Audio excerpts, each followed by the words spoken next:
हिंदुओं को बांट रहे हैं, ये इतनी ओछी ये तो दंगा फैलाने वाली बात है, ये तो हत्या करवाने वाली बात है। इन लोगों की सदस्यता डेफिनेटली रद्द होनी चाहिए। रामचरितमानस, भगवान राम, इनके ऊपर में आप इस तरह की बातें कर रहे हैं, तो मुझे लगता है कि निश्चित रूप से ये जो मांग है एकदम सही है और इनकी सदस्यता तत्काल रद्द करनी चाहिए। रामचरितमानस को देश का प्रत्येक नागरिक बड़े सम्मान की दृष्टि से देखने का काम करता है, उसको मानने का काम करता है। तो ऐसे औचित्यपूर्ण बात करने का कोई मतलब नहीं। निश्चित रूप से निर्वाचन आयोग को इन पूरी चीजों को संज्ञान में लेकर इस पर चर्चा करनी चाहिए। और धर्म से संबंधित किसी भी धर्म का हो, किसी को भी अधिकार नहीं है कि उनकी बेइज्जती करें। ये कुछ मुद्दा है ही नहीं, इन्फेक्शियस है, इस पे मेरे हिसाब से चर्चा होनी नहीं चाहिए। एकदम सही मांग की है, रद्द करनी चाहिए।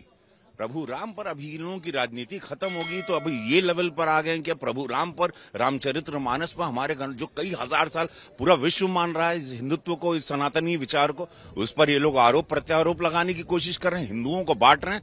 ये इतनी ओछी ये तो दंगा फैलाने वाली बात है, ये तो हत्या करवाने वाली बात है। इन लोगों की सदस्यता डेफिनेटली रद्द होनी चाहिए।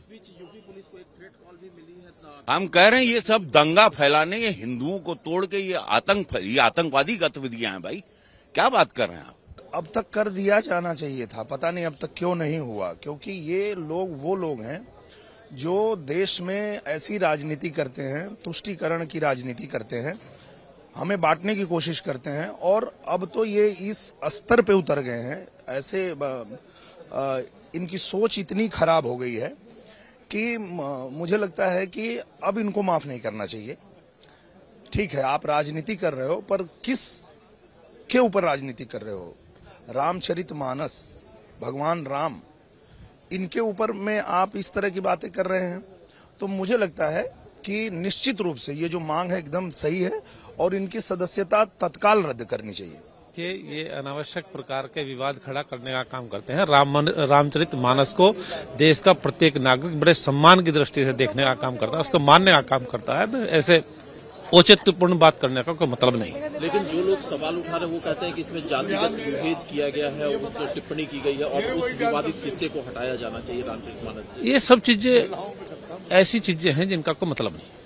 देखिए, जहां एक तरफ उन्होंने पवित्र ग्रंथ का अपमान किया है, विवाद किया है, वहीं साथ साथ समाज में वैमनस्यता बढ़ाने के लिए, अपनी सस्ती लोकप्रियता पाने के लिए जिस प्रकार का इन्होंने किया, भाषा का उपयोग किया है, जिस शब्द का उपयोग किया, दुर्भाग्यपूर्ण है।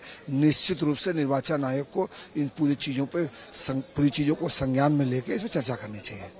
समाजवादी पार्टी में शिवपाल यादव जी राष्ट्रीय महासचिव बने हैं। मुलायम सिंह जी के बाद डिम्पल जी के इलेक्शन में उनको पैर छूकर घर में इका करके लेके आए। उनका अधिकृत बयान आ गया है कि मौर्य जी का निजी बयान है, उनका कोई लेना देना नहीं है। और जो वो पहले भी जो हमारे साथ बीएसपी में थे, एक दिन संचालन कर रहे थे, लाखों की भीड़ सामने थी, वो बोल गए कि आरएलडी को सपोर्ट करो। वो क्या कहते हैं क्या नहीं कहते हैं मुझे नहीं पता।